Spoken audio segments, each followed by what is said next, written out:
안녕하세요, 강만호입니다. 제가 저번에 닭 발골을 했었는데요. 당연히 그 남은 뼈들이 있겠죠. 이게 다 남은 뼈들인데 이걸로 뭐를 할까 생각을 해보다가 이걸로는 무조건 육수를 끓여야죠. 뭐 할 수 있는 요리가 없어요. 그럼 이 육수를 끓여가지고 뭘 먹을까? 꼬꼬면을 만들어 먹기로 했습니다. 꼬꼬면이라면은 뭐 이 영상 보시는 분들은 뭐 누구나가 다 아시겠지만 모르는 분도 계실 거예요. 요즘 마트에서 보이질 않아가지고요.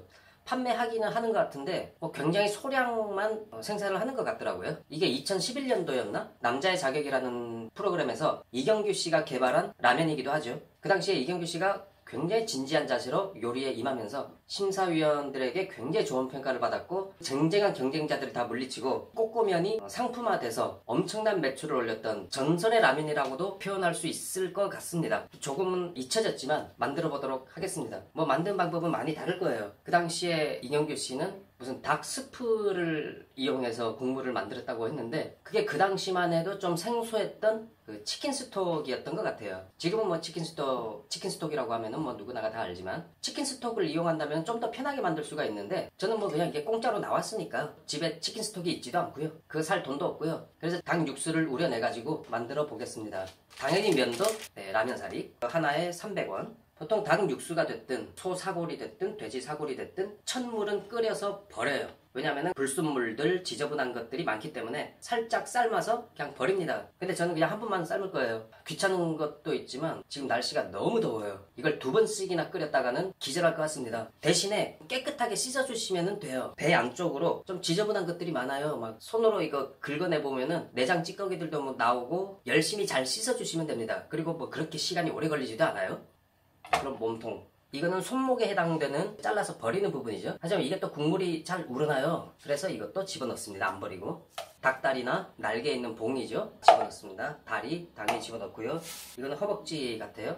윙에서 나온 뼈. 목에 있는 지방 같은 거는 뭐 그냥 버린다고 하는데 괜찮습니다. 들어가도 돼요. 진하게 우려내려고 아주. 그럼 물을 담고 끓이겠습니다. 물을 넉넉하게 담아주시면 됩니다. 끓이다 보면 어차피 이게 다 쫄아들어가지고 저는 1시간만 끓이겠습니다. 보통은 1시간 반 정도 끓여야 된다고 하는데요. 첫물 안 버리고 그냥 그대로 끓인다고 했잖아요. 그럼 국물이 진하게 나올 거예요. 그래서 1시간만 끓이고 다시 오도록 하겠습니다. 그리고 끓이다 보면은 이런 뭐 핏물이나 이런 것 때문에 거품이 이렇게 올라와요. 그럼 거품을 이렇게 국자로 걷어내야 되잖아요. 안 걷어내도 됩니다. 날씨도 좋은데 꼭 불 앞에 가가지고 그 짓을 해야 되나? 계속 끓이다 보면은 그 거품도 그냥 날아가 버려요. 야, 거품을 제거 안 하면은 거기서 이 쓴맛이 난다고. 그래서 제가 거품만 떠가지고 맛을 봤어요. 별로 안 씁니다. 그리고 함께 넣고 끓여야 될 게 생강 한 톨 넣겠습니다. 뭐 생강은 넣어도 되고 안 넣어도 되는데요. 뭐 이걸 넣으면 그래도 약간 한방의 느낌도 나고, 그리고 제가 생강의 향을 좀 좋아합니다. 개인적으로. 생강 까는 요령은 숟가락으로 긁으면 됩니다. 칼로 하면은 오히려 더 잘 안 돼요. 그리고 또 넣어야 될 거는 마늘입니다. 통마늘 한 10개 정도 넣어주면 되는데요. 집에 있는 게 이게 다예요. 그래서 이것만 넣겠습니다. 한 10개 정도 넣어주면 좋은데 대파, 통후추 이런 것들도 많이 넣어주잖아요. 대파가 지금 얼마 없고요. 통후추는 아예 없고요. 그냥 음식 만들 때 탕파 썰어서 넣고 후추 이렇게 솔솔솔 뿌리는 걸로 대신 하겠습니다. 그걸 꼭 지금 해야 되나? 끓이다 보니까 갑자기 생각이 났는데요. 정말 중요한 걸 깜빡했습니다. 닭가슴살 2개를 집어 넣어야 됩니다. 고명으로 써야 되거든요. 닭가슴살 하나, 닭가슴살은 껍질을 제거하고 넣겠습니다. 혹시나 다른데 쓸 데가 있을까 싶어서요. 닭가슴살 2개를. 드디어 1시간이 조금 넘었어요. 집안이 너무 더워가지고 샤워를 한번 하고 왔습니다. 자, 그리고 제일 먼저 할게 닭가슴살 찢어줘야죠. 2개를 넣었는데 하나는 그대로 두겠습니다. 또 다른 음식으로 또 만들어서 먹을 거니까요. 찬물에 좀 식혀가지고요. 뭐 라면 하나 먹을 건데 닭가슴살 다 쓰기는 좀 그렇고요. 적당히 찢어서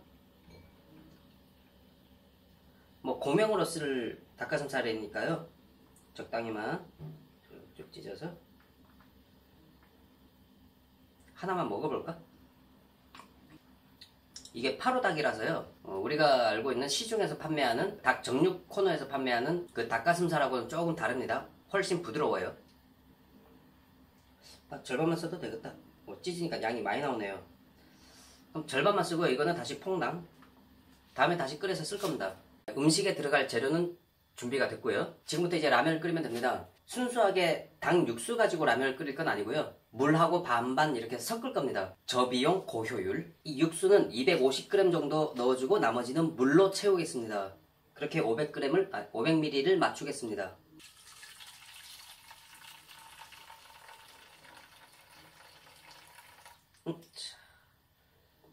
이 정도? 아직도 이만큼이 남았네요. 그럼 이거는 내끼는 걷더니 먹을 수 있을 것 같습니다. 나머지는 물을 넣고 500ml 채우겠습니다. 500g이 조금 넘었네요. 뭐 상관없습니다. 라면 끓일 때 뭐 500ml냐 550ml냐 뭐 이렇게 하니까요. 어우씨 열받았네. 그럼 지금부터 물을 끓이겠습니다. 뭐 워낙 뜨거운 상태라 금방 끓을 겁니다. 온도 한번 재볼까요? 찬물을 넣었는데 그래도 53도예요. 그럼 금방 끓어오르죠. 두고두고 먹을 저 육수는 저는 상온에다 그냥 방치할 겁니다. 안 상하냐? 당연히 상하죠. 특히나 요즘 같은 날씨에서는 가만 불이나 켜고 얘기해. 요즘 같은 날씨에는 24시간도 장담 못해요. 제가 출근하고 퇴근하면 상해 있을지도 모릅니다. 하지만 한 번씩 끓여주면 됩니다. 아니 끓일 필요는 없고요. 좀 데펴주면 됩니다. 70도 정도만 가해주면은 저 육수에서 번식하고 있는 미생물은 전부 다 죽어요. 그냥 리셋이 되는 거죠. 리셋. 처음부터 다시 번식해야 되는 거예요. 그리고 한 12시간 후에 다시 또 가해를 하면 또 다 죽어요. 리셋 또 되는 거죠. 그러면은 일주일이 아니라 열흘이 넘어도 안 상해요. 다만 끓일 필요는 없습니다. 끓이면은 좀 음식이 조금 달라지죠. 근데 70도가 얼마인지 어떻게 알아. 네, 온도계로 재보면 아는데 요거 봐라. 저번에 저울 사라 그랬더니 이 온도계도 사야 돼? 70도라는 건 그냥 70도도 약간 좀 불안할 수 있겠네요. 한 80도 정도로 올려주면은 미생물은 어차피 다 그냥 죽어버리니까 그냥 끓어오르기 직전 뭐 그 정도는 경험으로 알 수 있지 않을까요? 요걸로 한번 재볼까요? 안 보이는구나. 이렇게 요 정도 요 정도로 이제 끓고 있다. 그러면 온도가 얼마인가 한번 재볼게요. 이게 85도네요. 이 정도면 됐다는 얘기입니다. 라면 사리를 그리고 라면에 들어갈 재료는 이 정도입니다. 대파 그냥 한 요 정도예요. 네, 무게는 저도 모릅니다. 청양고추는 그때 이경규 씨가 말씀하신 게 청양고추 1개 반이 제일 좋다고 했어요. 그건 뭐 사람마다 취향에 따라 다르겠지만 그 주장을 존중하도록 하겠습니다. 그리고 간마늘은 빠질 수가 없죠. 근데 청양고추나 대파 송송 썰은 거는 고명으로 쓰면은 더 좋지만 다 쓸어 넣겠습니다. 간마늘도 전부 다요. 그리고 청양고추를 넣을 때는 씨를 가능한 많이 제거를 하고 넣습니다. 완벽하게 제거할 필요는 없습니다. 그리고 이 닭가슴살은 고명으로 넣을 거니까 맨 마지막에 그릇에 담아서. 그리고 제가 재료를 여기에다 담은 이유는 여기다 라면 담을 거예요. 설거지거리라도 줄여야죠. 왜냐하면 제가 설거지를 하기가 지금 상황이 좋지가 않아요. 이 뒤에 보이는 게 싱크대처럼 보이지만 여기서 설거지 못합니다. 하기는 해요. 대신에 30초 이내로 끝내야 됩니다. 안 그러면 이 하수구가 넘쳐가지고 이 바닥이 그냥 물바다가 돼요. 모든 설거지는 30초 이내로 끝내야 돼요. 그래서 설거지를 가능한 안 하려고 하고 그 요리 구성도 거기에 맞춰서 하다 보니까 한계가 좀 있긴 한데 그래도 할 수 있습니다. 네, 지금 맛을 보면 어떨까요? 당연히 싱겁겠죠? 하지만 뭐야? 지금 간 하나도 안 했는데도 이렇게 맛있어. 이 사골 국물이 다 그렇지만 소 사골 국물도 그렇고 돼지 사골도 그렇고 이 닭 육수도 그렇고 이 구수함은 정말 말로 표현을 못하겠습니다. 하지만 굳이 이렇게 안 해도 됩니다. 치킨 스톡으로도 이거보다 더 맛있는 맛을 낼 수 있습니다. 자, 지금부터 간을 하겠습니다. 간은 다시다를 하겠습니다. 이 정도 국물 양이면은 다시다는 이 정도면 간이 딱 맞을 겁니다. 하지만 전 절반만 넣겠습니다. 왜냐하면 다시다의 향이 너무 강하면은 이 닭 육수의 향이 덮일 수가 있어요. 그래서 다시다는 절반만 넣겠습니다. 저도 처음 끓이는 거기 때문에 지금 계량하고 있는 거예요. 자, 그럼 국물 맛을 한번 보면 살짝 싱거운 게 나머지는 소금으로 하겠습니다. 맛소금은 아주 조금, 진짜 조금. 맛소금은 이만큼이요. 이거 몇 그램이냐 그러면은 저도 몰라요. 이거 저울재도 정확하게 나오지도 않을 거예요. 그냥 요 정도.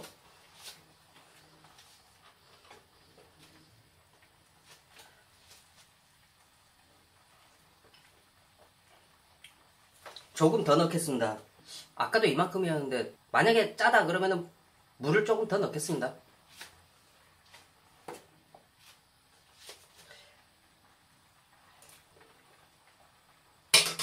딱 좋아. 그럼 불 끄고 이렇게 2011년에 탄생했던 꼬꼬면이 10년 만에 다시 탄생했습니다. 이 닭 육수 향의 구수함과 그리고 이 청양고추의 이 알싸한 이 매운맛은 너무 잘 어울려요. 그럼 요리를 끝내고 그릇에 담겠습니다. 네, 이렇습니다. 하지만 이게 다가 아닙니다. 오늘은 제가 고명을 좀 해보겠습니다. 닭은 살을 위에다 이렇게 올려주고, 그리고 오늘은 비장의 무기를 하나 준비했습니다. 바로 실고추입니다. 10년 전에 이경규 씨도 이 실고추로 마지막에 고명을 했었거든요. 아, 너무 예쁩니다. 고급 음식이 돼버렸어요. 요즘은 이 실고추 고명을 보기가 참 힘들죠. 예전에 제가 어렸을 때는 이 실고추 고명을 많이 봤었는데, 근데 제가 어렸을 때만 해도 이 한국적인 게 굉장히 촌스럽게 느껴졌었거든요. 하지만 지금은 한국적인 게 가장 고급스럽게 보여요. 아유, 아무리 봐도 예쁘지 않습니까? 자, 이제 먹었으면 좋겠는데, 하나 빠진 게 있죠. 후추를 아주 약간만. 자, 그럼 먹어보겠습니다. 네, 닭가슴살까지 들어가 있기 때문에 영양적으로도 전혀 부족함이 없는, 단백질도 풍부한 꼬꼬면입니다.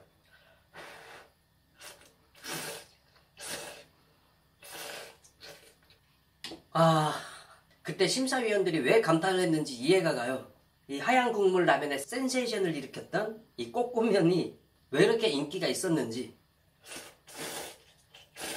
닭육수 맛이 이 정도였나? 다시 판매 안 하나? 진짜 사 먹고 싶은데 이거. 그리고 이 실고추가 비주얼에 있어서는 완전히 신의 한 수였던 것 같아요. 초간단 요리치고는 조금 힘들었습니다. 그래도 초간단 꼬꼬면이었습니다. 저는 좀 배를 채워야겠습니다. 지금까지 영상 봐주셔서 감사합니다.